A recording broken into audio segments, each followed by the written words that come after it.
The soldier agreed to help him, সেই সৈনিকটা যে পাহারা দিচ্ছিল সে তাকে সাহায্য করতে রাজি হয়ে গেল। And soon returned with the soldiers bundle, এবং খুব শীঘ্রই সে বন্দি সৈনিকের সেই বোঝাটা নিয়ে চলে এলো। দ্য সোলজার ওয়াজ ডিলাইটেড, সেই সৈনিক তখন খুব উৎসাহী হয়ে পড়লেন, খুব আনন্দিত হয়ে পড়লেন। In the bundle was his pipe and the blue light, সেই বান্ডিল বা বোঝার ভেতর কি ছিল, তার সেই পাইপটা আর নীল রঙের আলোটা।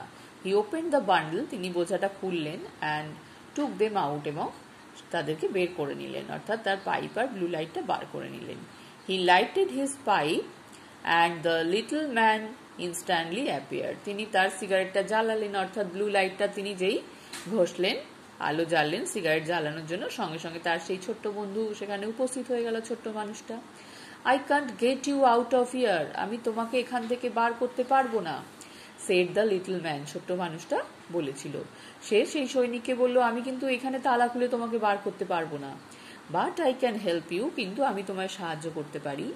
When they take you to the gallows, যখন তারা তোমাকে ফাঁসি কাঠের দিকে নিয়ে যাবে, অর্থাৎ রাজার সাথে তুমি যা করেছো তোমার তো ফাঁসির সাজাই হবে, তোমাকে যখন এখান থেকে বের করে সেই ফাঁসি দিতে নিয়ে যাবে, গ্যালোস মানে হচ্ছে ফাঁসি কাঠ, সেখানে নিয়ে যাবে যখন, সেখানে আমি তোমাকে সাহায্য করতে পারবো।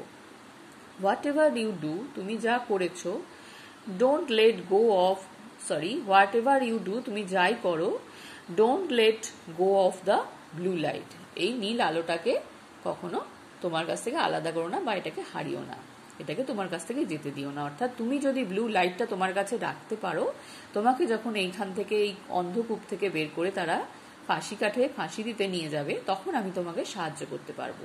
এটা সেই ছোট্ট মানুষটা তাকে বলেছিল, সেই বন্দি সৈনিককে।